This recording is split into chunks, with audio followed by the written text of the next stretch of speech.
Welcome to the Proclaim Liberty podcast, production of the Proclaim Liberty Initiative. I am Pastor Tim Gillespie of Liberty Church in Stroud. To my left is Pastor Kelly Green of Hope Church in Shawnee. To my right is Pastor Sammy the Bull Catcher of Hilltop Free Will Baptist Church in Wewoka. And we are joined today by Senator Warren Hamilton. We are very glad to have you here with us. Well, it's my honor. Thank you all for having me. All right. Glad to have you here. Just before we dig in, I want to tell my story about the first time I met you. It was that first large abolition day. I didn't know who you were.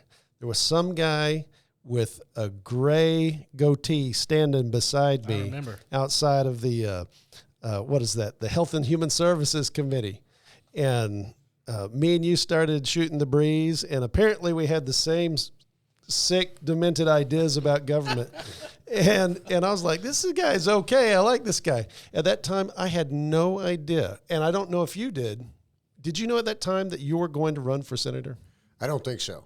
No. So you were just some guy. Yeah. I was just standing beside you. I'm like, hey, I like this guy. Right. And I'm thinking to myself, this is the kind of guy we need in there. If that was 2019. I think so. It was the first large one outside. Yeah, then I had absolutely no idea about any of this stuff. I was just like, okay, yeah. Yeah, and so I was totally surprised later when someone says, hey, Warren Hamilton, that abolitionist is going to be running. I'm like, who's that? And someone showed me the picture of you, and I'm like, I know that guy. That was the guy I was shooting the breeze with outside of the Health and Human Services Committee. I'm going, hey, he's legit. Yeah, you guys need to vote for this guy. He was like an actual true abolitionist. So that was really cool. So, well, didn't you speak at Abolition Day on 2020 as well? Yes, sir. I remember you up on stage on 2020. And I think, isn't that when you had just announced? That's right. Right. Yep. I'd announced, that was shortly after I'd announced, we announced on Veterans Day of 2019. Was it 19? Yep. So November of the year prior. Yeah. So I was telling everybody, I was acting like I knew you more than I really did. And I was like, I talked with this guy. He's all right. I vetted him. So Warren Hamilton. Kind of, sort of, halfway. Approved. All I know is he Kelly. had a Texas accent. That was good enough for me. So Way better than a New York accent. yes, it was. It was way better. Amen. And the deep voice. Yeah.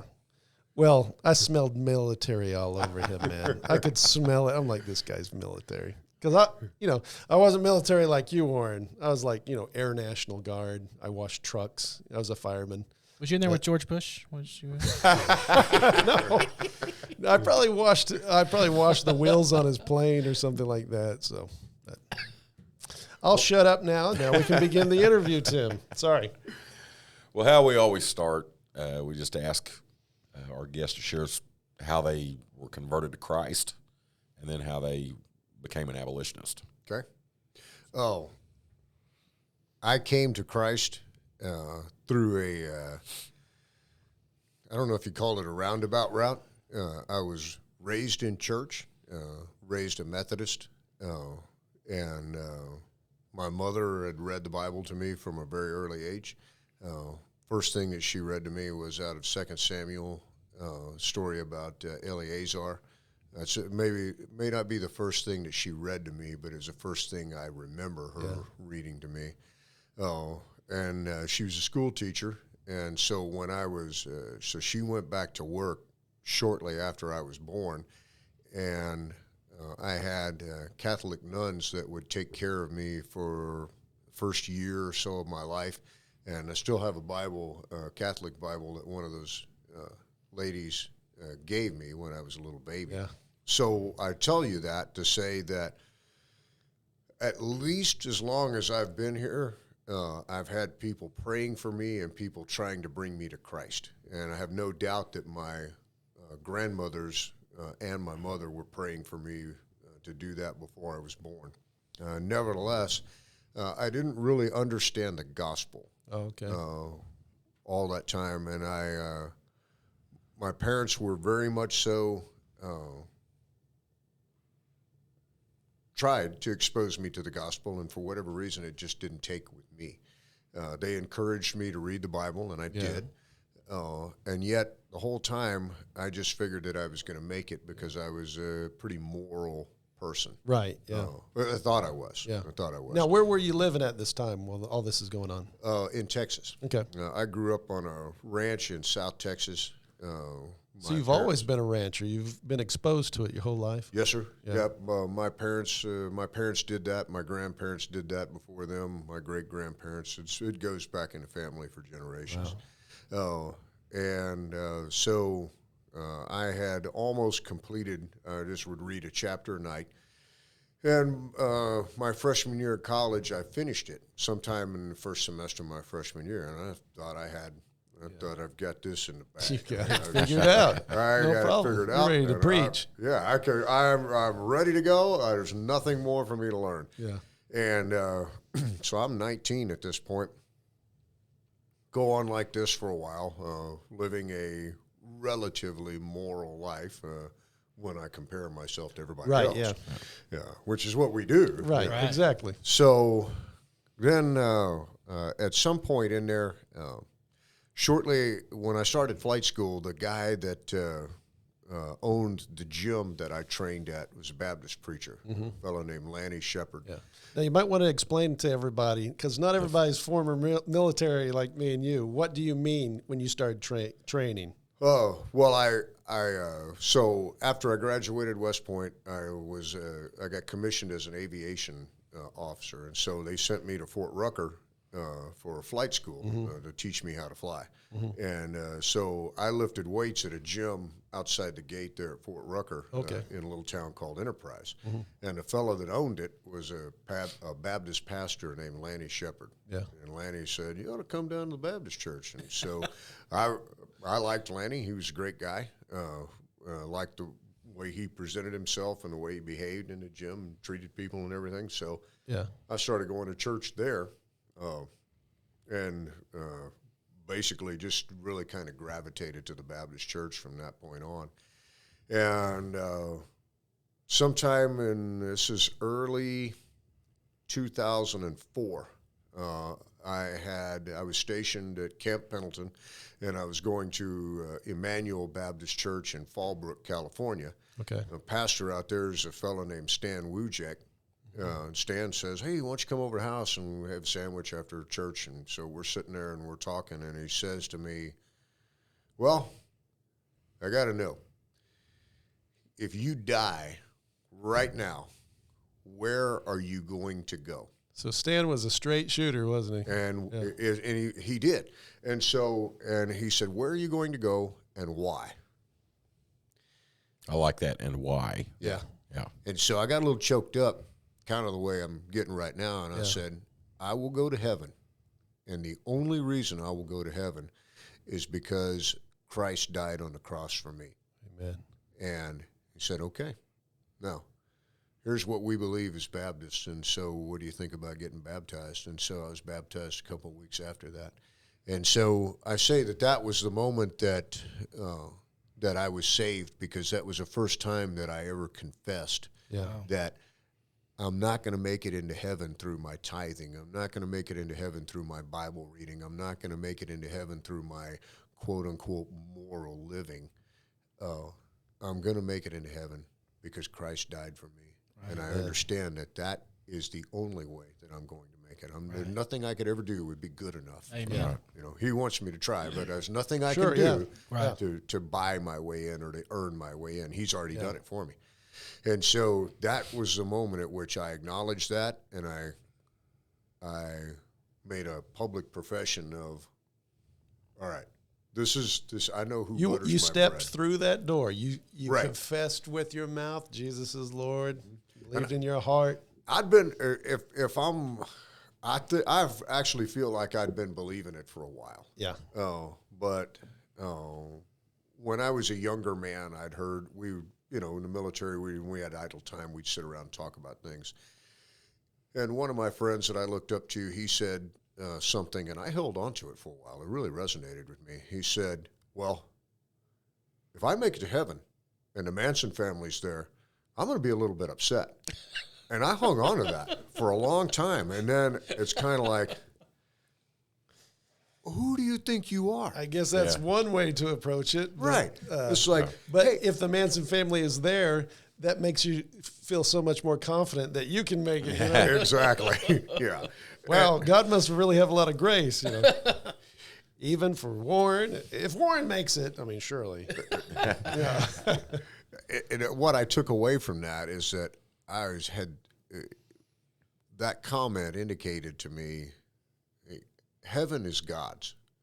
God created it. He created it because he wants us to be with him, but it's his. He makes the rules. He decides who gets in and who does not, and it's not my decision. I don't have any. If I want to know the blueprint, it's all right here in these 66 books, and so I don't get to decide. That's not my decision. Right. It's not my wheelhouse, and so. You sound like some guy who's been reading the Bible since he was a little kid or something like that. Well, if I do, then to God be the glory. Amen. That's right. Oh, and kind of the way I came to abolition, I had asked God for years to send me Lord, I want a good wife. I want a good wife. And it never happened. And I honestly think the reason that it never happened is because I wasn't ready to be a good husband. Or even to be even a passable husband. Yeah. Very immature, very self-centered, and not much has changed.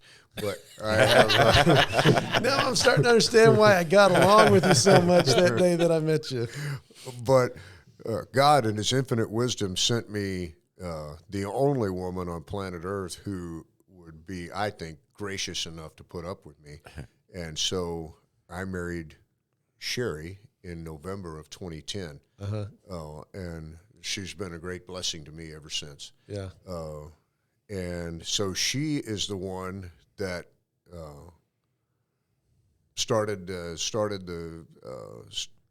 basically got us on with the cause of abolition. You know, she'd bring up to me about abortion, and I'd be like, hey, you know, that happens. I mean, we ain't ever going to do anything like that, and we ain't ever going to have any of our kids do anything. Right, but you know, I mean, it's been going on. You know, it's been going on since. Now I'm wishing that we had her here right now, right? Because it sounds like y'all are so tightly bonded, and I can tell that from knowing y'all that it's like we're only hearing one half of the story right now. Right. Oh, every story of mine from the last 10 years is. She's a main character in every single story, isn't she? The story you were talking about you can smell military. Yeah. Well, right. Sherry and I met Memorial Day of 2010. Oh man, you were so military. And so we were saluting the flag at the same time at the same pole. Right. Well, at the time I was working as a contractor in Iraq and Afghanistan, and I'd come to Oklahoma to meet her, to meet Sherry. Yeah. And so I'm in Iraq and Afghanistan working with Iraqis, and, you know, so I'm around dudes and they're Iraqi dudes. And so I'm not wearing any deodorant. Why? Because I don't, you know, we all stink. You're a man. Yeah. And I got used to it. You smell like a man. So like a warrior. I step off the plane, and I've still got a little bit of Iraqi Afghanistan funk. And I think that's probably some serious funk, Warren. Yeah, I had a little Hops number 9. I splashed some of that on. Hops number 9. That's gun cleaner for anybody. So you wrap that up. Anyway, to make a long story eternal, Sherry got a little. She was very diplomatic about the whole lack of deodorant thing. So she'd start sending me care packages. Sesame sticks and, you know, Winter Fresh. She's trying to tell you something. So every one of them had a thing of deodorant in it. So after the third one, boxes of I deodorant. get this, I go, hey, I think I'm picking up what you're laying down. Does she still send you care packages? Once I got to the Capitol, right? Yeah. You didn't smell so fresh last time you came. Exactly. Well, you're a rancher. Well, and that's smell the like thing. cattle. Yeah, and so you know, she was basically telling me, "You're so funky, you got your own soundtrack, and you need to use it." He's got these Texas. Are these Texas statements? I don't know somewhere, what these are. yeah. Warren's got a million of them. So every story, she's got a part in it. Yeah, and it's a big part. And so she was the one that kind of. So did abolition kind of come onto her screen first? It did. And she's starting to go, hey, hey, there's some neat stuff I'm seeing here. Yeah, and she's like, this is wrong, and so it's been a growth. She's always had a passion for this, for helping women to make the right decisions and things like that. We have a crisis pregnancy center in Stigler that she helped stand up, called Bella Crisis Pregnancy Center. A lot of people don't like us to use that term, crisis pregnancy. Well, the pregnancy is not the crisis, right? But the crisis is that you've got a mother who's considering ending the life of a Which child. is a crisis. That is That's a crisis. I mean, I don't care how you want to slice it. That's not good. Yeah, and we got to deal with that. That's for sure. And so she helped stand that up to try to help girls in the area that are going through a tough time. That's great. Make the correct decisions. And so then we got in 2018, Dan Fisher ran for governor. And so she said to me, hey, Dan Fisher's having a rally down in Poto, which is about 45 minutes away from the house. Let's go down there and see it. So we went down there and we listened to him speak, and he talked, and John Missioner talked, and Kyle Were they interviewing? I mean, were they speaking at your church or No, they were speaking actually at the library at the Votech down in Poto. Wow. Yeah, it's not even in a church. Not even in a church. And there might have been 20 people that showed up at the thing. And so we really liked what Dan had to say and understood it. Yeah, we just had Dan, our last interview. Yeah. And so I say to Dan all the time, your fingerprints are all over this train wreck. That's true. His fingerprints are all over think about a lot of train wrecks when it comes to that. So. Think about that. You're in a little, I guess, library, just like 20 people there. Who knew that talk about God's plans on things, that was going to put you on the path that you are, just showing up to hear some guy talk at a library. It's amazing. And that was it. That's what. Is that when the conversion took, or that's when I understood what was meant, why we need to do abolition and why we don't do pro-life bills. Right. And even then, after we're like, okay, I'm going to go knock doors for Dan Fisher. This is who we need to have. So you even worked on his campaign a little bit? Wow. Okay. Oh, and there's some well-known political figures out there right now that refer to themselves as an incremental abolitionist. And what they mean by that is they understand and they're supportive of abolition, but they have not yet made the gears haven't meshed yet. They're kind of a hybrid right now. And I was that way for a little bit. And so was I. Yeah. That seems to be pretty much everybody. It's like they go through a progression phase. It is a progression, and it doesn't last though. No, it doesn't last. I think what happens is people pick a team. Either and there's those that are. Are any of these senators that you know? Some of them are. I have a feeling. I think I might know who some are. And a lot of them are. They are absolutely sympathetic to abolition.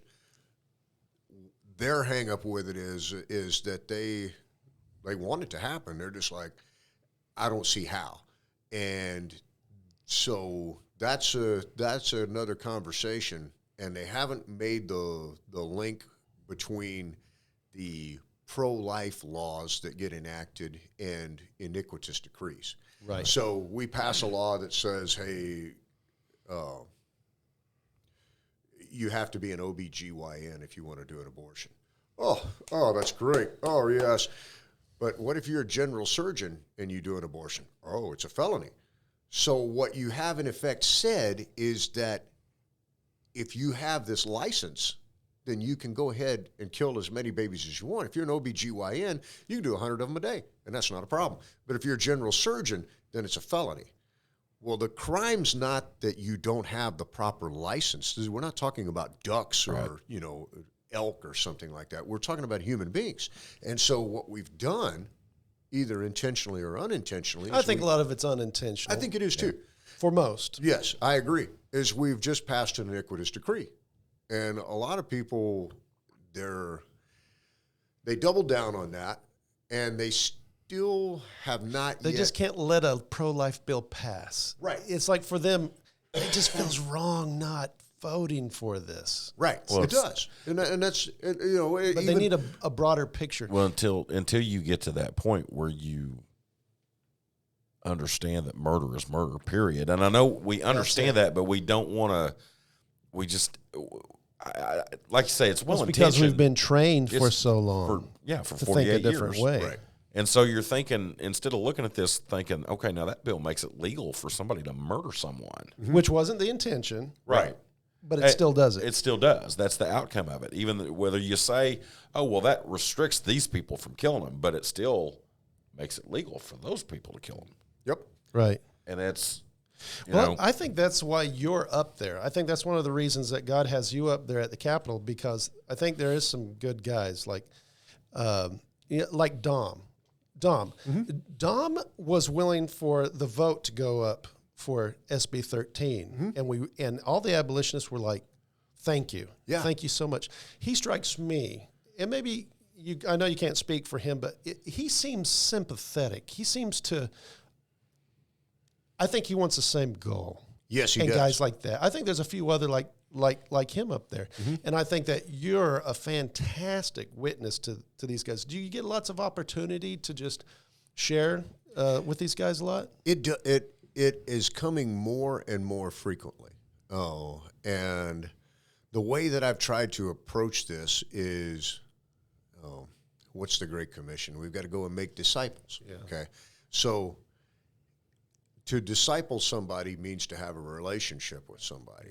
And so what I do is try to establish a relationship. I find things, and there's a lot of pretty conservative people up there. Yeah. So we find things that we agree on, and then we realize that, not some crazy, anarchist nutcase or something like that, that I just firmly believe that it's well within our wheelhouse, and we have a responsibility to say we are not going to kill innocent people, especially babies, and it doesn't matter what the Supreme Court says. Yeah. And so they're like, oh, okay. Well, we don't agree on that thing just yet, but there's so many other things that we do agree on. But they do agree on this kind of nullification approach on some things. On some things, that's true. Such as? Marijuana. Okay, so marijuana's the thing. Yeah. Guns. Guns. Yeah. That, to a degree. To a degree. To a degree, yes. Oh. So I will tell you something that Greg Treat said, and I say this because I think it reflects highly on Greg Treat. I won't say anything bad about a colleague in a public forum. Okay, but just the facts. Right, just the facts. So you wouldn't be the first person to come here and talk to us about Greg Treat. Well, this I think speaks well to his intelligence and to his commitment and his conscience. So I wrote Senate Bill 631, which is the Second Amendment Sanctuary State Act. Yes. And it's got some nullification language in it. Well, that original bill, we loved it. Well, good job, Warren. Well, you tried. I did try, and it's the same. So I'll finish this story about Senator Treat. Yes. So what he said to me was, "Hey, look, I like it, and I agree with a lot of what you've got to say here, but you know how I feel about nullification." And so he does not agree with the constitutionality of the principle of nullification. And that's okay for now. So what he said to me is like, look, I wasn't willing to let nullification fly when we're talking about stopping abortion, which is the whole reason. You think he's more aware of avoiding that in other laws now because of the abortion issue? I do think so. And so because he has voted for nullification in the past before the abolitionists came up. And so what he said was, "Hey, if I'm gonna, I'm paraphrasing here. If I'm gonna tee this one up, he knows what's around the corner. Nullification. Then we're gonna do it over saving babies, Yeah. And he's like, so if I'm not going to do it here, I'm certainly not going to do it over here. It was like, Because I know you're not saying this. This is me saying this. I think that he made the connection real fast when at another time he might not have because of the conflict over abolitionism. I think now he's on the lookout so that anything that looks like nullification, he knows, come next February, the abolitionists are going to be knocking at my door, and they're going to use this against me and say, you were all for nullification in this situation. Isn't this more significant? I do think he's more sensitive to the issue now. I think so. And I think it's one thing that is frustrating, it's frustrating to me as a new abolitionist, is how other people don't see what seems so obvious to me and so obvious to us. Right. And the thing is, in fairness, we have to admit that perhaps since 1973, the Bride of Christ has been sending a bit of a mixed signal as to our commitment to justice and For sure. complete intellectual honesty. So for 48 years here, we've been tap dancing around it. And now, since 2018, for me, we're like, we're not doing it any longer. Well, we've had 46 years before that of patty cake, and now we want to duke it out like Mike Tyson. Yeah, and patty cake's been pounded into our heads. It's hard to go through that chain. And I think it goes back much further than that, even than 73, because I don't think 73 would have happened if the church hadn't already been playing patty cake. Exactly. The Southern Baptist Convention, what was it, like a year or two before Roe v. Wade? Yeah. They had a resolution that was pro-abortion. Mm-hmm. They helped set the stage. Now, now it's not like that now. Right. And now, so many of the guys me and you know are good Southern Baptists who are fighting the fight, such as Dusty Devers, Brett Baggett, Chris Gore, are kind of our counterparts within the Southern Baptist. Yeah. It's different now. Mm-hmm. Amen. But praise God. 48 years of one way. But even there, it's still a battle. For them, it's a battle. It's a battle for us. And I mean, even with it's a battle for Warren up there at the Capitol. Yeah. And I mean, our state association was the first religious denomination to pass a resolution, and it went through like that. But, in the world. Period, everywhere. Free Will Baptist. Yeah. Dusty, Brett. We were first, guys. Chris. We were first. Sorry. First. You're last. Since then, but it was new. When that resolution hit our state meeting, I guarantee you most of the people, even though they were for it and they would still probably in principle be for it, this was new. Mm-hmm. And so, because, who wouldn't want it actually can't abolished? argue with the principle. But even since then, we've had situations with some pastors along the way where they're a little bit cold towards it, or they're a little bit. I don't know that anybody's really been hostile. No, but I don't think hostile. But standoffish, cold shoulder, that kind of stuff, Right. And so, I think, thankfully, the church is waking up on this, but Amen. But it's not we're not completely awake yet. Oh, we got a lot of work to do. It's just like in Jude where it says, with some bring with love, others with fear, talking about bringing them to Christ. When you first become an abolitionist, it's like it's cage stage. It's like pulling a china closet and tearing down the establishment. But whenever I heard you speak at 2021 Abolition Rally, you gave a speech, and I could tell you laid out your vision and mission. And it was short, to the point, and I remember you talking about talking about disciples. You have to make relationships, but in that speech, I do believe you mentioned leading with love and be careful how we treat one another, and that resonated with me because I tend to be the bull cage stage, but I could see, and when I heard you say that, I'm like, okay, that is what they need behind those walls, and so. With some bring with love, others with fear. So the Lord is using you with that love and being able to talk with them, and those who will listen, they'll listen. Those who won't, you shake the dust off. Mm-hmm. But I can appreciate your approach, because it's smart. Be ye wise as serpents, but harmless as doves. That's true. If it is smart, then I say praise God, because I can guarantee it didn't come from inside. Well, you know that it's one of those kind of things too, where if you watch a person for a while, you can tell whether or not an approach they are taking is genuine, whether it's actually them or it's being or it's contrived. And one thing about it with you, I can definitely see that that's you.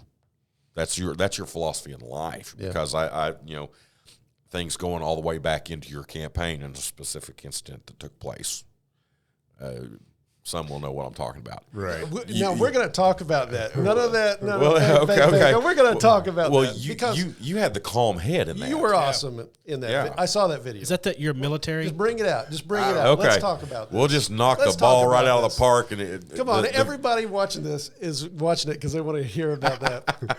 No, they're not. I feel bad because I don't really want to. Well, on a couple things. Number one, I don't want to look back. I want to look forward. I know. Right. Yeah, I know. Number two, it's over with. I don't want to embarrass anybody by. We don't even have to mention names. Okay. But like I say, you played it so you did. perfect and cool. I mean, you were literally nice in a situation where some people wouldn't be.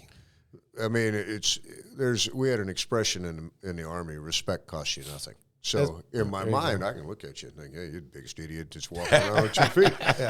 But I can still say, "Yes, sir." There was literally almost a physical conflict at a party. It was a GOP meeting. A GOP meeting. And it was while y'all were running, and some conflict happened that really it caught everybody off guard. And the person you were running against, it sounded like they were challenging an individual to a physical conflict outside. At least the way his verbiage is what I would have used to mean a fight. Right. And you literally stepped in and tried to calm your own opponent down. Well, and even before that, talking to his campaign people, like I say, that you and can not tell in a patronizing way. Yeah, you weren't playing for the camera or nothing like that. You were really. I think that you were being nice to the guy. I think you were. I like how he says that. Like somebody was being nice. Well, we're talking politics here, you know. and I'm like, and I'm watching you in that video, and I'm like, this guy really needs to be listening to Warren. He's trying to save. You're practically saving the guy's career, except he's running against you. It would have been fine with me for it. Frankly, at any point in the thing, he would have totally taken the wind out of my sails if he'd have come back, and hopefully it would have been legit to say, I've had a road to Damascus experience, and guess what? I'm taking up the baton from Joseph Silk, and I'm the new voice of abolition. Yes. This is how it's going to be. Which is what we wish would happen. Right. Yeah. I guarantee you I wish it would have happened. Yeah. Because I'm married to the prettiest woman in the state of Oklahoma, and I've got the 2 best kids. And so from Monday through Thursday, sometimes Friday, I don't see them. Okay? Right. And it's not cool. That's right. Okay? So I do it because I've been assigned to do it by the voters of southeast Oklahoma, by my neighbors. Yep. My friends have said, all right, you said you were going to do this, so go up there and tee it up. You know, and I would have much rather left those rocks in somebody else's rucksack. There's when we minister to the magistrates, understand what we're dealing with. Inside the Capitol and any of the hallowed halls of government, it's power. Yeah. And who's the prince of this world? It's the devil. That's right. Okay? So there's spiritual warfare going on up there, overtly and covertly. When you're in there, and the higher your position of influence is, the louder is the bullhorn that's in each ear, and the bigger and brighter is the TV that's in your face that's giving you information, that's telling you, you've got to do this because of this. You can't do this because of this. And you've got influential people, many of whom you've known your whole life, that are coming up there, and some of them are probably giving bad advice. And so it's a person that's gained a position of trust with you over a lifetime. Yeah. And so that's why the advice I give is like, well, if we want an abolitionist in Greg Treat's office, the fastest way to get one in there is to get an abolitionist inside Greg Treat's shirt. Right. Okay. And so, because if we're like, well, we'll just primary you. Oh, great. In 2024. Yeah. Okay. Well, let's, I don't know what let's do between now and then. Right. We'll learn knitting or go to Africa. Yeah, we got things I to don't do know. right Yeah, now. Exactly. But we ain't going to primary Greg Treat for a while. And so, have you and Greg had an opportunity to just have a heart-to-heart, and has he shown even a little bit of willingness to at least have a discussion on the issue? he has,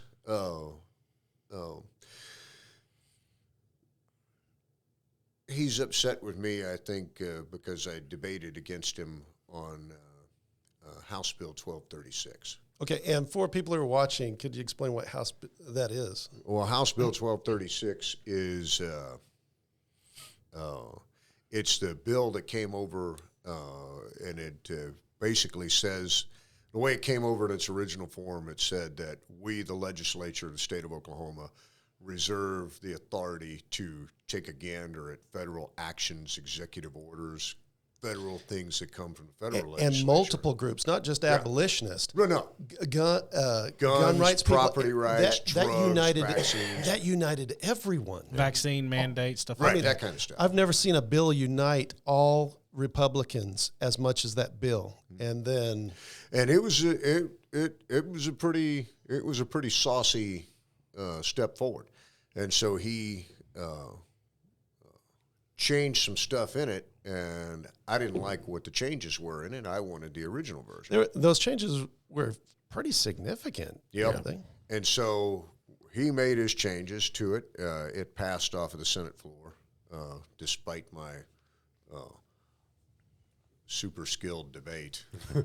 I'm sure you put your heart into it. I did, but I got to tell you, I was nervous about it, and But you had to. I had to, and it wasn't something. I'm not. The point I want to make is You weren't just trying to debate the guy. Well, I was actually trying to debate the policy, not Right. the person, because I can tell you this: the long and the short of what I said earlier about you've got bad information coming in from each ear and bad information in the front. No matter how good your bill is, you've got to get 25 knuckleheads in the Senate, 25 of your fellow knuckleheads to vote on this with you. It's like cat ranching. Yes, and so it has to be something. If you've got 24, it's not good enough. Right. So you've got to convince 25 people, and if you go too far, too fast, you won't get 25 people to vote with you, and it'll die right there. Right. So you've got to get 25 people. It's got to be an easy enough pill to swallow. You can't hand somebody this and say swallow it. Right. And so he helped me with 631 go from a baseball down to an easier pill for everybody to swallow. And so it bothered me to debate against a friend and a colleague on the Senate floor. But I didn't like the policy, and so my conscience compelled me to do that. Now, the obvious question is, well, why do I not do that on quote-unquote pro-life bills that come across? When those bills come out, if it's like heartbeat bill, you know that thing's going to pass 38 Right. to 8. You just know it is, okay? But also your colleagues, I think by now they understand the difference. I mean, this has been made very clear to them what abolition is, what pro-life is. That debate has taken place for a while now. It to a degree, it has. And for some people, it's like, man, I was blessed with the environment, with the wife that I have, that it took with me. Okay? That's right.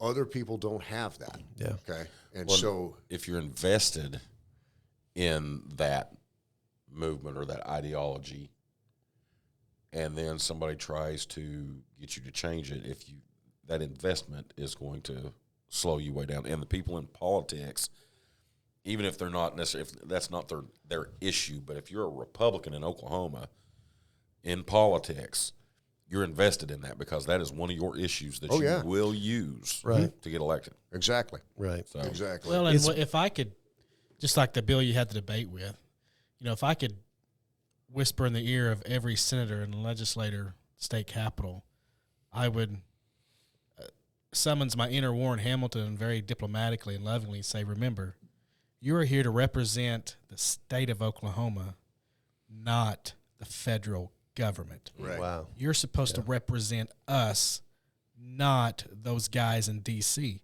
And my mind is blown, really, because what this past year has, I thought last year blew my mind. But this year has really blown my mind, and especially with Greg Treat, I could have sworn we elect people in Oklahoma to represent us. Our interest, not Nancy Pelosi, not even the national, Republican level guys or whoever's in office. I thought it was to represent us.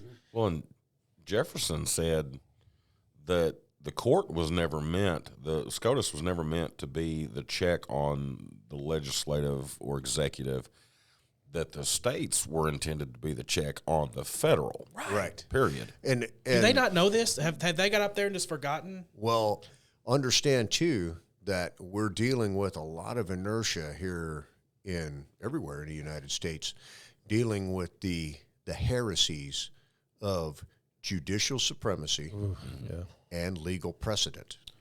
Okay, so if we try the 10th case and 9 judges ruled this way on it, it's like, well, judicial precedent says I'm going to rule the way the 9 other knuckleheads did. Well, that's wrong.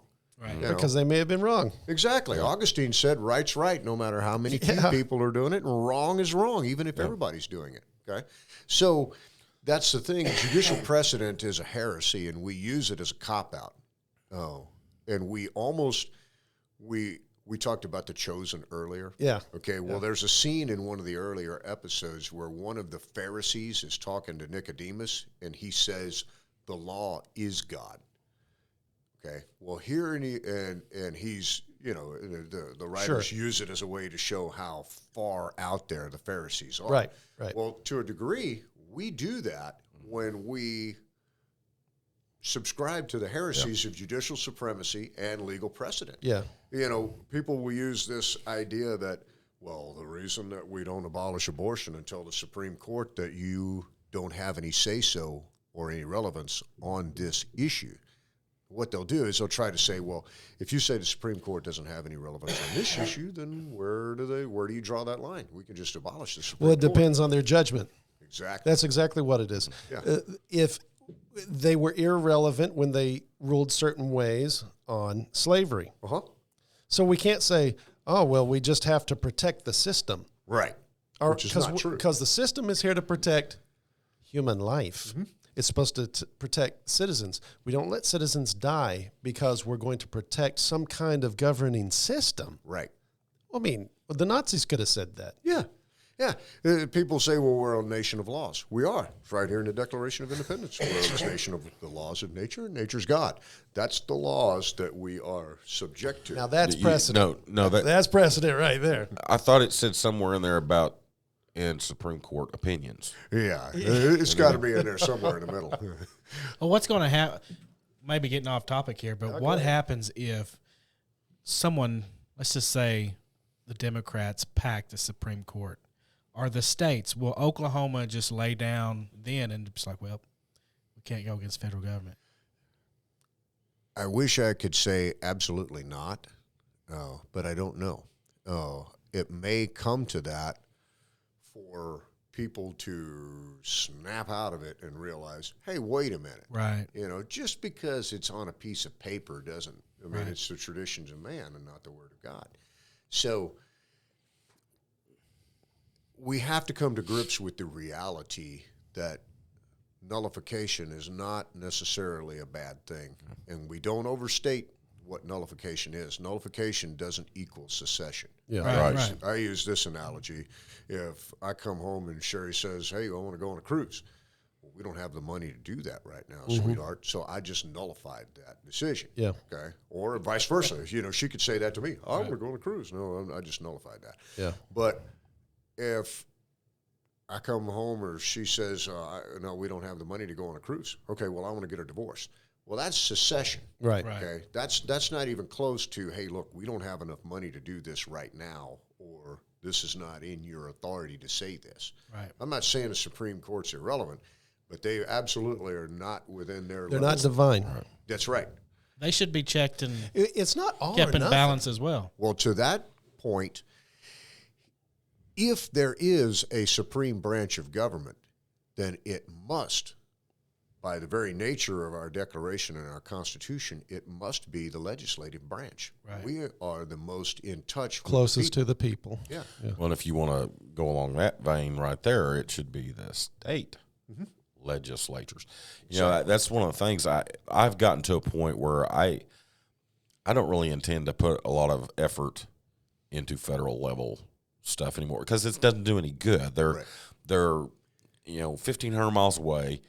It's a federal behemoth that is so huge that it is never going to fix itself. The only hope for dealing with issues, whether it's abortion or Second Amendment issues or tax issues or whatever, is the states finally reminding the federal government, we made you, not the other way around. Right. So, And that's vital to the understanding. And what I'm about to say may be considered somewhat heretical, politically heretical with the Republican Party. But I think that they were, first of all, I absolutely believe 100% that Donald Trump won the election and is the legitimate president of the United States if we're going to go by the votes. But I think that perhaps this is a wake-up call to all of us to understand that there's one Savior. And as great a man as he is, our Savior is not Donald Trump. Right. It's Jesus Christ. Amen. Right. And if it takes 4 years of Joe Biden to snap people out of this fog that we're walking around in to think that the government is the answer to everything, Right. then so be it. But we have got to get back to God, and we've got to take responsibility for ourselves. Right. Which I think is easier from the state perspective. Absolutely. everything's easier from it because it is next to impossible to really affect change in a place that is 1,500 miles away from you. Mm-hmm. Yeah. When you're a state legislator, I mean, Langford and Inhofe, they live in this state, but the state's pretty decent size. But my state senator lives within 20 miles of me. Mm-hmm.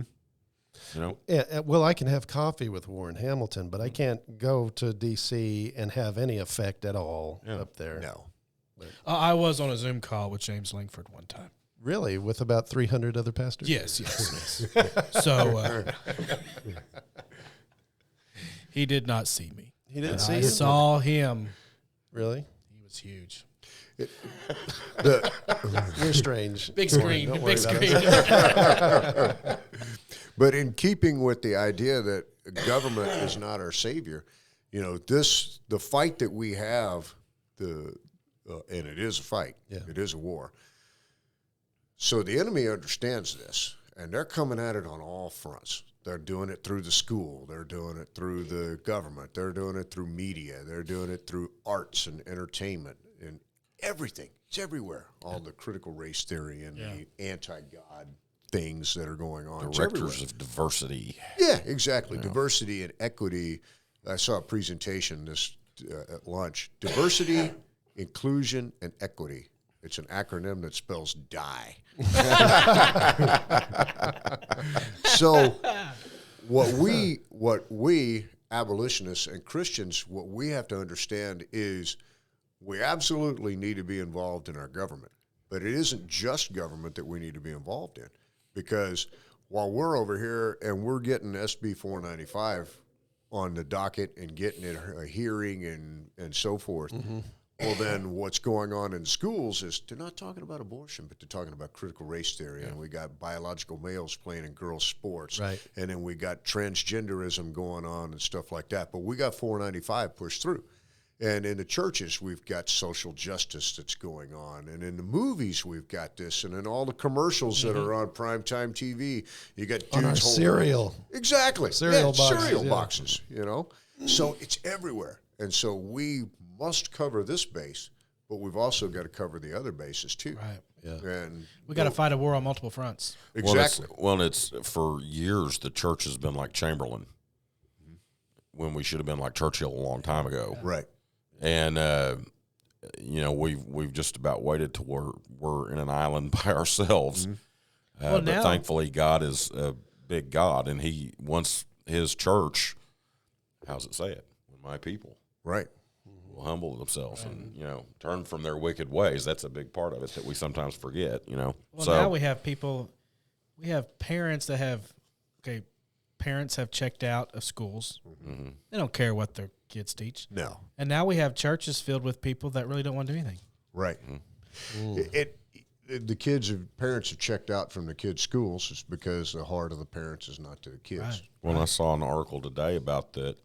It was talking about the once a month church members. Mm-hmm. That now we used to be worried about the twice a month people, but now we're starting to worry about the once a month people. Right. And with COVID and everything. And I don't think COVID had a thing to do with it, honestly. I think COVID might have sped it up a little bit. But they have abandoned the churches, but they've become like Israel, demanding God give them a king. Mm-hmm.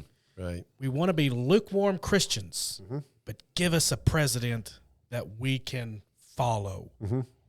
If you're going to abandon God's church, don't expect Him to bless your country and let you be at ease in Zion. And that's vital. Yeah, following a man instead of him.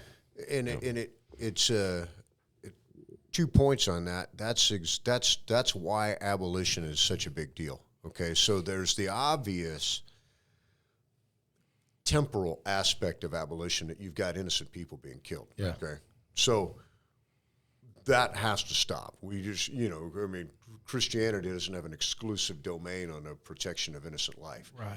However, here in America, we understand the self-evident truth that were it not for Christ, it isn't Christians who founded America, it's Christ. Christ built America, and Christians were the tools that He used. So it is Christ and Christ alone to whom we give thanks for the inestimable blessing that is the United States of America. But when we get too focused on the things and the blessings of God instead of the person of God, then we can't expect. It's like God's just like, well, look, man, I really want to do things for you. I want to give you stuff. I want to bless you. I want to make you a shining city on a hill. But you can't expect me to do that for you.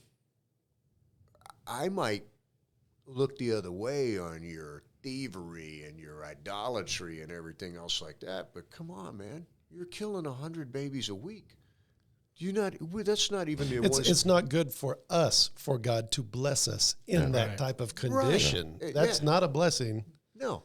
It's leading us the wrong way. It's just pouring gasoline on a fire, and God loves us too much to do that. Yeah. And so we have to stop. There's so much confusion that's going on out there. So abortion is the elephant in the room. It's the bleeding artery. It is.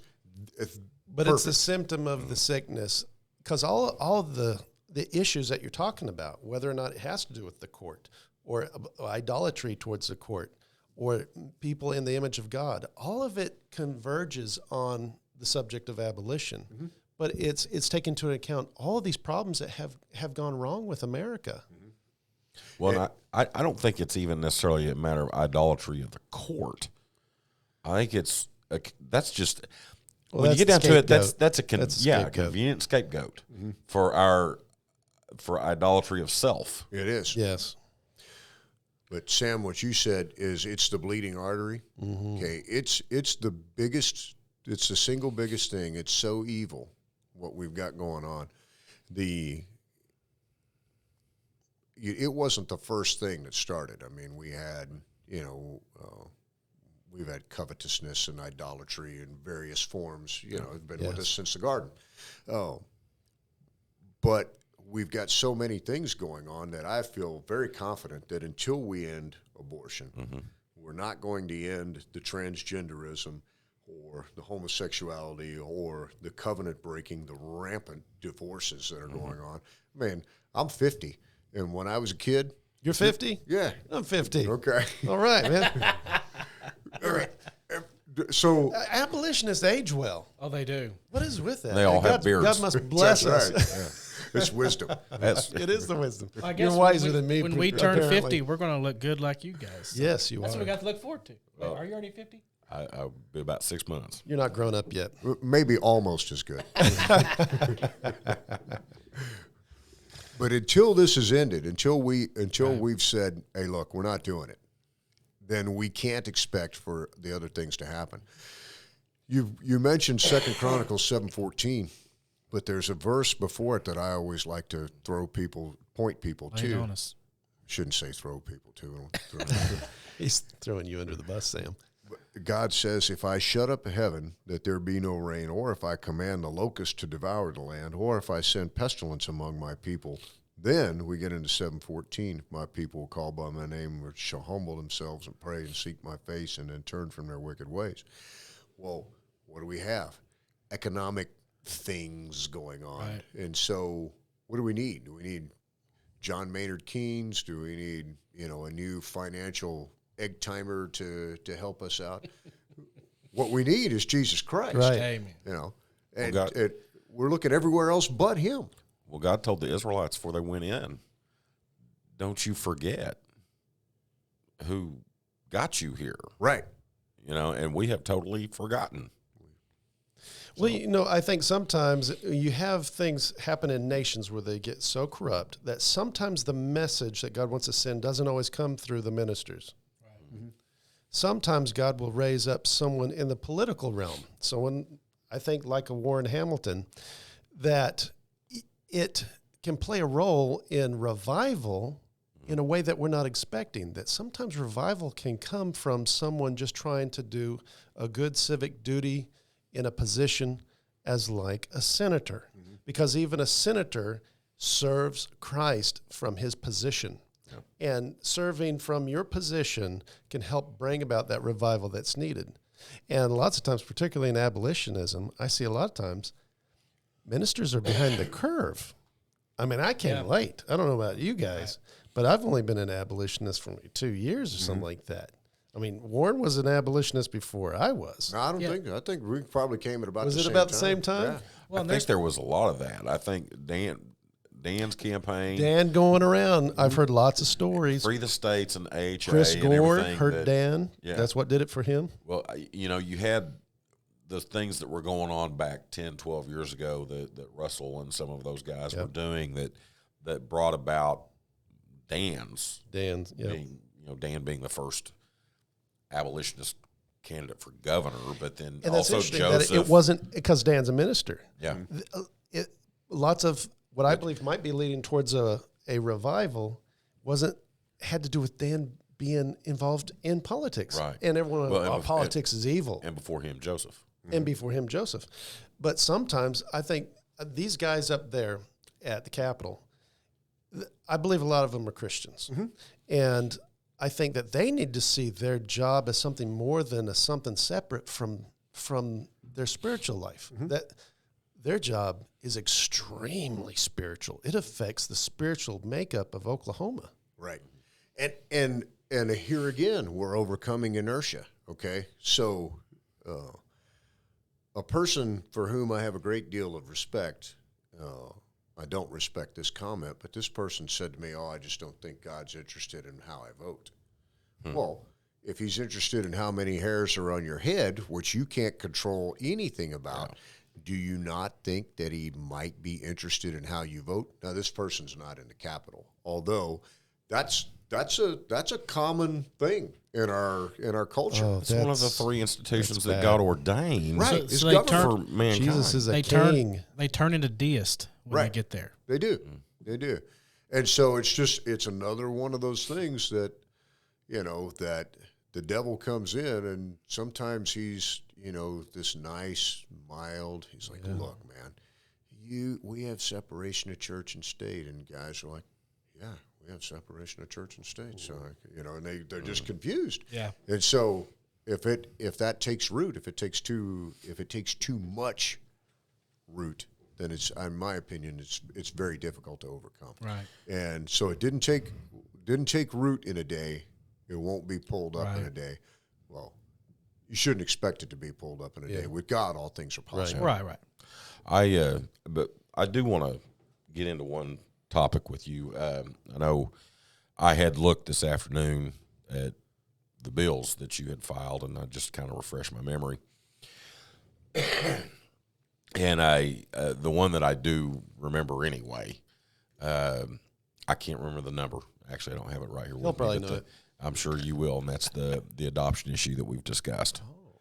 Oh. I one of the things that I've said, and I've watched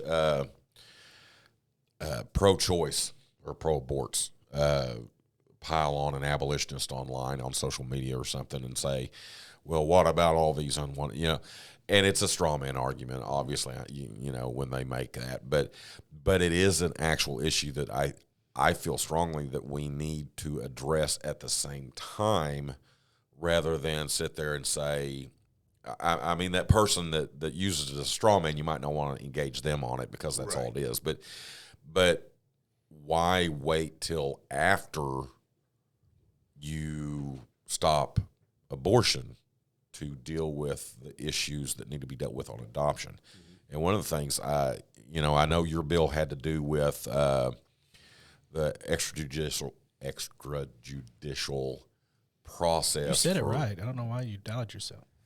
My tongue kind of got tangled up there. You were doing just fine, I believe. But make it easier, make the adoption process easier and quicker and maybe less expensive. Surely that's something everybody can get on board with. You would think so, unless you're a state agency head that needs numbers to get you more cash or something. But or an attorney that makes money off of it. Mm-hmm.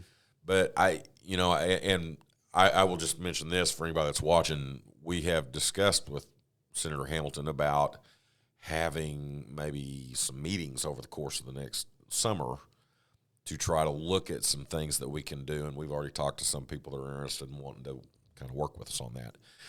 But what are your thoughts about that? What do you think we need to do? Or the bill that I submitted this year was really a very small step in, I consider, to be the right direction. Uh-huh. Okay, so what it was for was to make it easier for a person who had decided, I don't want this baby, to go ahead and relinquish his or her parental rights and therefore facilitate an adoption. So you were going to be able to do this with a notarized form instead of having to go before a judge and before hearing and what have you like that. There's also the idea of, you want to make it easy, I think, for a birth mother in this regard.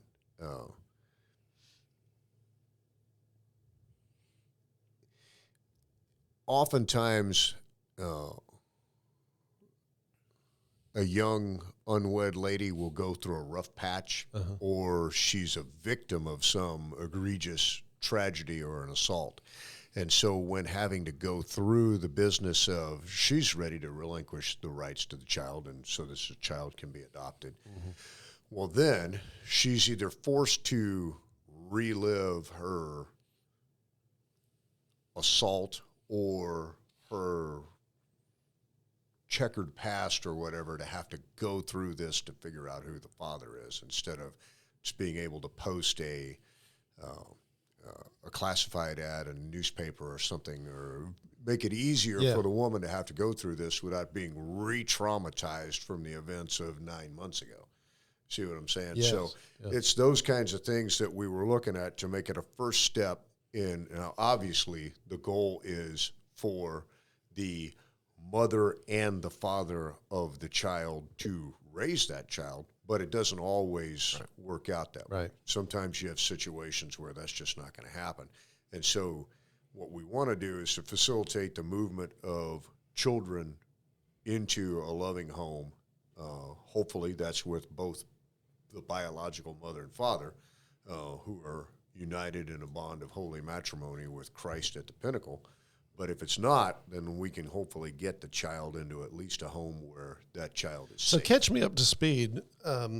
Currently, what's the situation that they have to go through for that? Because I'm not quite fully aware on that. I think most people probably aren't. With ours, the judge was going to want to interview the birth mom, even though she had signed a statement. Mm-hmm.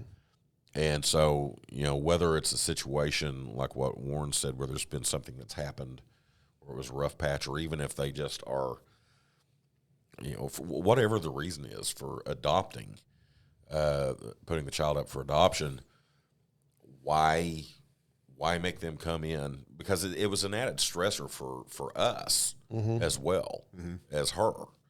And so why not just make it easier? And I know the cost associated with, having to have, because you can't, there is no way you can do anything with an adoption right now without having an attorney. And I know always costs a lot of money. And I know to think that would ever change is probably a pipe dream, but at least get the amount of time that the attorney has to bill you for down. Yeah. And so, but as much as anything is kind of what he's saying too, is the stressor part of it was just. Maybe they shouldn't let lawyers draft up adoption laws. That's probably not a bad Because idea. lawyers, I don't want to go in the lawyers. I think the system needs to be structured differently to make it easier for the children that are in a unfortunate situation. It's got to be pretty difficult if people are preferring to try to get a child from overseas. Yeah. I mean, if it's more complex than that, that's not right. Right, it's not. We had a friend of ours who was a foster parent for a while, and she actually wanted to adopt some of the kids that she'd been fostering, and she stopped being a foster mother because the children were coming to her home for a period of 90 days, and then DHS would take them and move them to another home. And so it was just tearing her up that, she's fallen in love with these kids, and then in 90 days they're taking them away. And, it's just, it's literally you're losing a child. Well, and talk about iniquitous decrees when the system and our government makes it cheaper to murder a baby than it is to adopt a baby. Right. That's a iniquitous horrible decree thought. too. And there you have it. Yeah. That's a messed up Can thing. I go to the state capitol and talk to? Can you arrange some meetings? Because I got some pent up. He wants to take it out on some of your friends. Right. You give me a name, I'll take it out on them. And that's not a contrived thing. Very either. diplomatically. We gotta. He's a rancher. He's used to dealing with bulls. Yes. Calm him down. Okay, so out of all of the, you were involved in a lot of legislation for a freshman senator. I mean, you sent that link to me, and I was like, wow, you've been working. And out of all the legislation that you did that got passed in its original form, is there something that you're most proud of? There's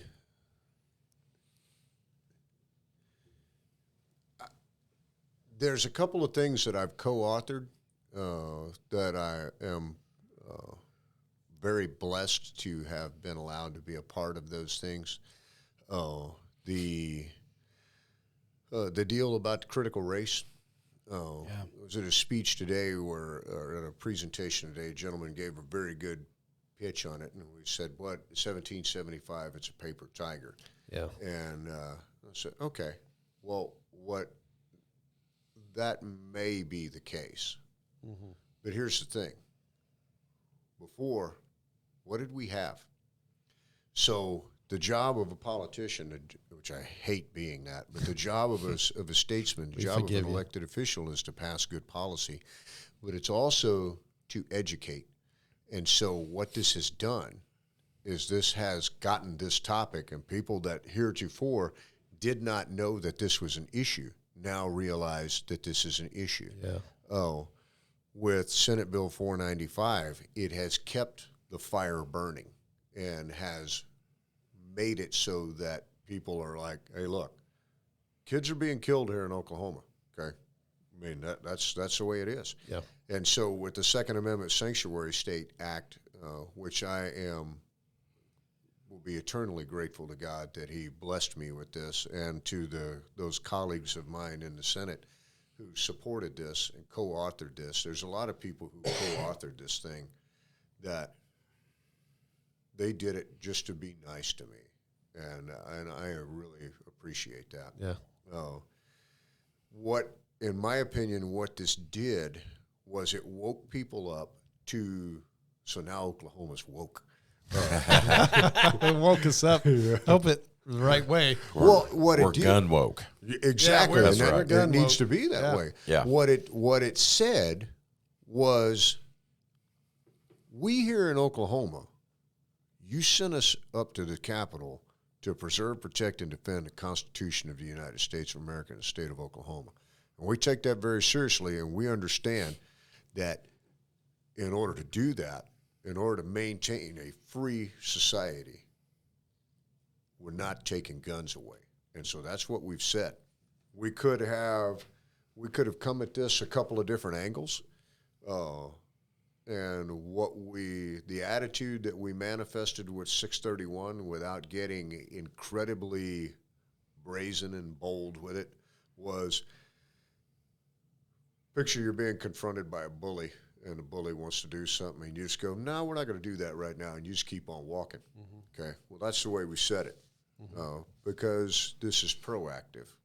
To a degree, it's a little bit reactive. Yeah. We could have come out with, hey, we want to arrest federal officers, we want to do all these things, which I'm 100% in agreement with. Thing is, if we would, and I'm not so sure, now understand that we did the final version on this thing late February, early March. Okay. We're at the tail end of May. Things are not the same as they were in March. Okay. Things are way different now. So the ideas that we wanted that seem so logical now may not have happened way back then.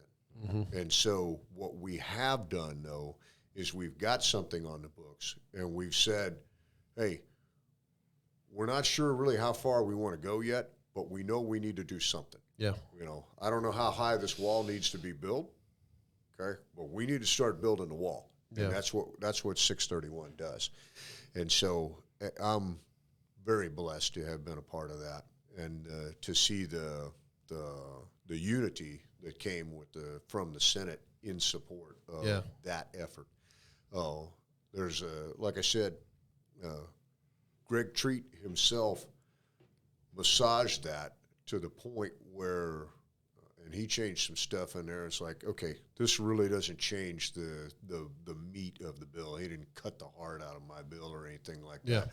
But basically, he made it to where it was palatable enough to get 25 votes. Mm-hmm. And with the way that the times are going, I think that we may be able to put a little bit more salt on it, and that will be palatable. So things will be palatable next February that are not palatable now. Yeah. And so I'm glad that we at least have something on the books. Oh, we all are glad that you got something on the books on that. What I really regret is two things. Number one, that we don't have Senate Bill 495, that we haven't yet said this has got to happen. Yep. And then number two, that we didn't get Senate Bill 676 a hearing. What that bill was a bill that would have made it a felony to do transgender chemicals or surgery on a person that has not yet turned 21. Right. And why 21? Well, just to be obstinate and to be consistent, I guess. If you can't go down and buy a beer or a pack of cigarettes until you're 21, then you ought to not be able to take hormones. That is so contradictory, the way the left handles these things. Mm-hmm. You know, they wanted to raise the cigarettes to 21 and so forth, but you can carry a rifle in a foreign land Right. But you can't buy a handgun in your land. Right. So, yeah, it's... Or raise cigarettes to 21, but it's okay to let the teenagers smoke pot because they all got medical conditions. Yeah. Right. So there was resistance to that. There was. Among Republicans? Some, and to be fair... I mean, I assume most of the Democrats were... Yeah. Were there any that were with you? I didn't present it to them. Okay, well... Oh, It wasn't necessary if you're going to pass it. yeah. But so we had Republicans who were uncomfortable with that? Uncomfortable with it because I guess the truth of the matter is they could be uncomfortable with it for a lot of reasons. Yeah. Number one, That shows how much our country's changed. Does, that they're yes. even uncomfortable with that. So just giving people the benefit of the doubt here. Right now, this particular issue isn't the thing in Oklahoma. Now, just because it's not the thing today doesn't mean it might not be the thing tomorrow. It's coming. Yeah. It's coming. Yeah. And so it could be somebody was thinking, look, this isn't a problem here, so let's not tee this up and make it a problem. Let's not get on the radar. Like you said, we got to Right. build that wall. We got to start now. And we don't want to risk any type of economic sanctions from other entities. Could be. Bad Hollywood. publicity, getting on the radar. Hollywood saying we're not going to film any movies in your state because Damon you're won't come here. transphobic. Yeah. Because I could tell you this, right after I filed the bill, I got endless emails. It's like, I hope you die. I hope you get a rock in your shoe and stuff. But It was worse than a rock in your shoe. Yeah, and so it didn't get a hearing, and everything just kind of fizzled. Okay, well, now Senator Bergstrom has authored SB 2, which I hope gets a hearing, which is you can't be a biological male and compete in women's sports. So I don't know if it's going to get a hearing or not. If it does, it'll happen tomorrow. Okay, so when SB 2 came back up, and then now 676 is back on the radar. Right, yeah. I mean, you're a transphobe and everything. I'm not afraid of you. I just think that you ought to not be doing that. You know. And, Okay. Well, after talking, like Dan Fisher was here, our last interview, and I asked him this. If there's something that, and this is just, you can't speak for the governor or any governor, but if there's something the governor is really enthusiastic about, is there anything really going to hold it up? I don't know, because we could say the same thing about President Trump. There were so many things, so many ideas that he had that were good, that you had people that stymied him at every turn. And we wouldn't have much opposition in Oklahoma to something that Stitt would really be interested in. Mm-hmm. Like the gun bill that he passed, it's about the time he walked through the door. Yeah. So we also had a couple of things that he is interested in that have passed, and these are good things. Yeah. So a bunch of stuff, bunch of educational reform things that put the power back where it belongs with the parents. And so these are good things.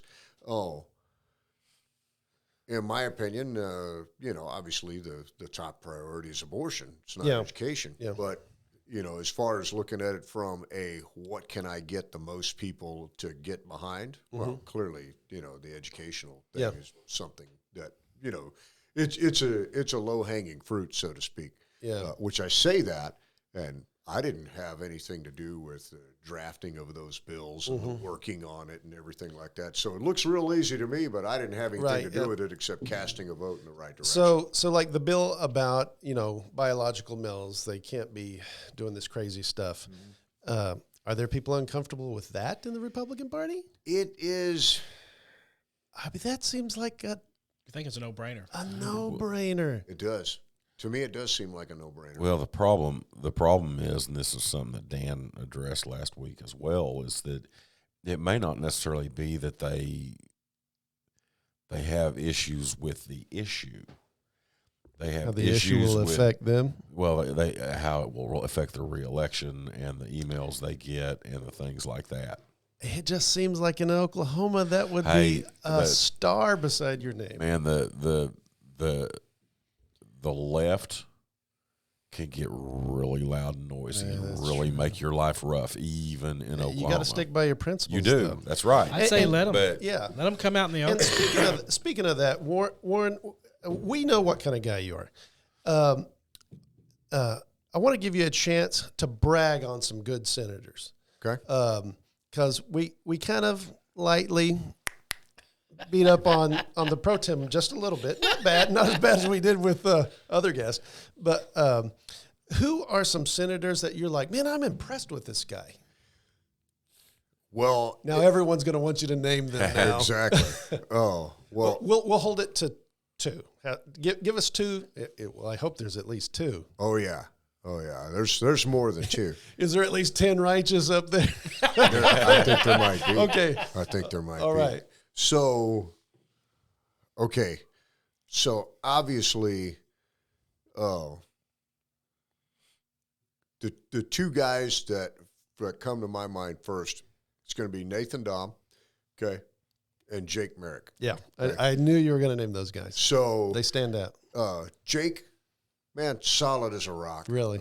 And he's like fresh. He's not a freshman. He's a baby senator. Oh, and he's hilarious too.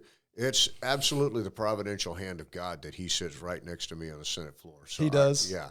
He helps, we share a coffee pot, and he's great. And see, I've been wanting to do jujitsu with him because he told me he does jujitsu, or at least did once. I don't know how. Of course, I know you can kill people with a pencil, Warren. That's true, or my breath. Or your breath.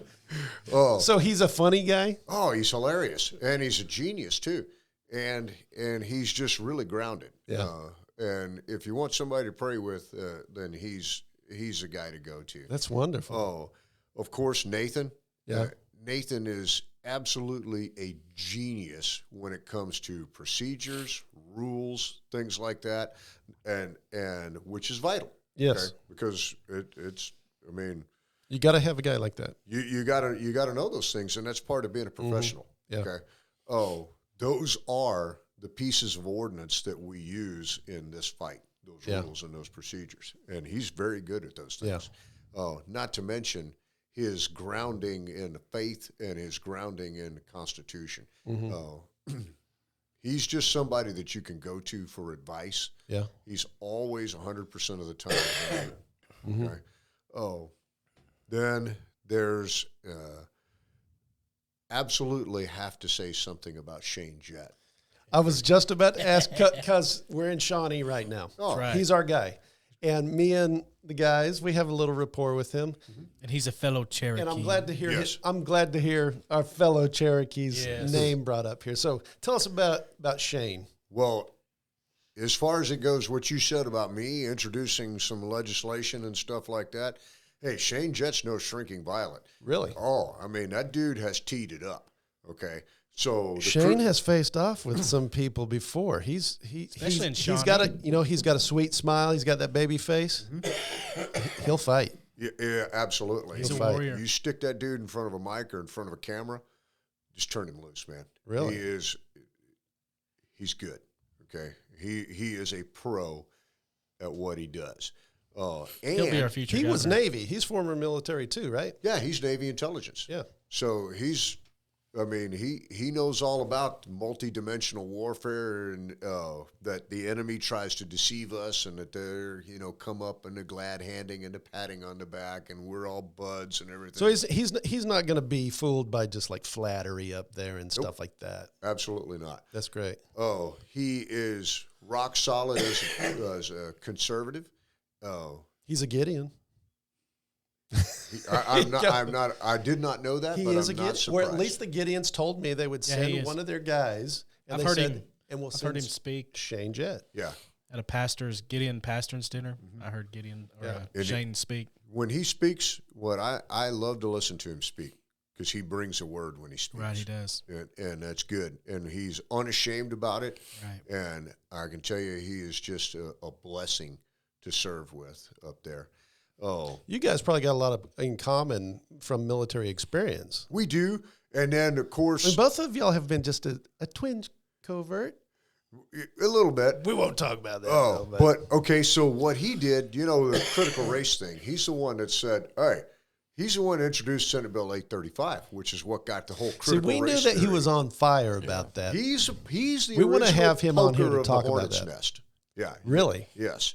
And so he's the one that got the game started, and Bullard's the one that got it into the end zone. So it went over to Shane, got it started, and then something happened. He kind of put the skeleton together because I think it's really important to him. It is. It is. It went over to the House, and so there was some liberal slander rag that came out that had my picture and his picture on there. Sure. It said that one's a racist and one's a sexist, and I said, Shane, you're Cherokee, so clearly I'm the racist. You're the racist. I'm sure that's what they meant. Yeah. Yeah. It's like, well, aren't you a racist and a sexist? And like, well, I guess evidently I am. You have arrived. Now you're being attacked by the left really hard. And the left is so predictable. Oh, yeah. I could have told you that they'd say that stuff about you. Exactly. Oh, I saw one guy posting on a guy who I guess went to high school with Jake. Okay. With Merrick. And it was about a picture beside, I think it was you and Jet. He's like, what are you doing with these bozos? You're too smart to be with these idiots. Bozos. I'll tell you who else has two guys that have really reached out to me since I've been up there there's quite a few actually. Yeah. Joe Newhouse has, Rob Standridge has, and so has David Bullard. Now, neither one of those three is an avowed abolitionist, but they're all understand that we've got to stop abortion. They're not hostile against it. No, not as far as I know, they're not hostile to it. They just still kind of they're not quite convinced that the Supreme. Keep working on them. Warren. Yeah, keep working on them. Oh, They're kind of their philosophical approach is pragmatism. One of the things that I've learned after doing lobbying is that it just takes a while. it does. You just nobody in a position of power like that is going to immediately jump on board, or well, almost nobody is going to immediately jump on board with something that's controversial. Right. You've got to keep talking about it and make it less controversial. And I think the longer, the more abolition days we have, and the more people are showing up, the less controversial it'll get, and then you'll start to get more of them willing to listen. Right. And it's there's a lot of it that has to do with the presentation. I won't say the guy's name, but he hasn't been overtly hostile to abolition, but he hasn't been sympathetic to it either. And on Abolition Day, there was some. Could you not at least be sympathetic to the idea? He is now. He had some constituents come up, and he had been in committee meetings all day. He wasn't dodging them. Okay. It was legit. Okay. And so they waited, and they waited, and they waited, and they waited with their kids. No place to sit down. The kids were well behaved, and and these good people just waited, and they finally got a chance to talk to the guy, and they talked to him, and he had another thing he had to go to, and so he thanked them for coming by and for their time. A couple of days after that, he came by my office, and he said, "Hey, I just want to let you know, there's some people that were up here with," he called it my group. He said, and the way they handled themselves was absolutely perfect. He said they're fantastic ambassadors for the cause. That's great. And he's like, if everybody would do it the way that they did it, he's like, this is going to gain some traction. So there's a lot of things that, there's a lot to that. Sometimes we operate in a John the Baptist spirit. Brood of vipers. Well, I got a friend of mine, his expression is, if the shoe fits, kick it off, okay? So if you're part of that brood of vipers, well, don't be in it anymore, Adrian Rogers said, if you ain't dead, you ain't done, okay? That's true. And that is a mathematical fact. So the other part of it is, though, we got to get that into the people. And so it's like, look, I love you enough to tell you the truth. All right. Yeah. What you're doing is wrong. Yeah. I love you. I'm not going to excoriate you. I'm not going to, humiliate you and everything. But you're going to hear from me. Yeah, but you're going to hear from me. Because you again. represent us. That's right. And you're wrong. Okay, I got a crazy question for you. Yes, You guys sir. are going to think I'm nuts. They're going to kick me out of here. Nuts. We already think that. Too late. Are there any Democrats? Because there's such a thing as pro-life Democrats. Uh-huh. Is there anyone who seems open to any of this from the Democratic side? Oh, Leader Floyd got excoriated by the Democrats when Nathan's bill got presented, and I think this is what happened. I may not have the details exactly right. Okay. And so she said, well, there's no exceptions in here for rape or incest. If there were exceptions in here for rape or incest, I'd support this. And Really? yeah. And then she subsequently went down to because she got a lot of pushback on it. And so She broke orthodoxy. yes. And so I've had the pleasure of having several conversations with Leader Floyd. That's She good. is a very nice lady. When you watch her debate on the floor, she's very skilled and very professional with what she does. So what she was saying is that's actually at least pro-life. Exactly. So So- maybe we need to be talking and with her. That's I mean, how amazing would that be for there to be a Democrat abolitionist? Mm-hmm. I know it sounds I never crazy. thought about It that. sounds nuts, We've always But focused on the Republicans, not the Democrats. but it's possible. Now, and It might actually be easier to convert a pro-choicer than a pro-lifer that's in that kind of position. Can you arrange us a meeting with Who knows? Leader Floyd? We're nice guys. I don't know. I'll I'll try. be nice. Oh, she sits right next to me on the Senate floor. I sit right next Well, it to her. sounds like the two of you got a great rapport. We You think you're nice, but you're nuts. I think that's probably an accurate I like description. this guy, but he's crazy. So I was a friend of mine from Norman manufactured he's a machinist, and he manufactured a pen. It's an ink pen, but it's shaped like an M16. Okay, so you push on the stock. That sounds like you're gonna pin. Yeah. And so I had it, and she was looking over at the floor. I'm like, yeah, I can get you a bunch of these if you want them. And she's like, I'm good. So she knew I was Who joking with doesn't her. want an M16 pin? Yeah. So she gets, she gets jokes, and I guess what I could say is there's some humanity there. That's good. Which is surprising when you So you've been able to find at least some sliver of commonality. And there's so J.J. Dossett. I'm not familiar. Yeah, he's I'm not familiar with the Democrats. I'm he's used to a, fighting the Republicans. Air Force vet, teacher Uh-huh. from Owasso. Okay, and so There's a lot of Free Will Baptists up in Owasso. he votes right down the party line with Republicans on pro-life bills, and he also votes yes on most Second Amendment bills as well. I can't think of one that So he has. this guy's in the He's wrong offered party. a few OK2A bills in the past. That's good. Yeah. That's good. But there's some places in Oklahoma where you can't get elected unless you're a Democrat. Because I know there are Republicans who have ran as Democrats, and of course we know there's Democrats that run. Right. Exactly. Right. That's probably a lot of. Oklahoma City mayor. Yeah. Yeah. That's not just this one, but the We need you to run for Oklahoma City mayor, brother. Yeah.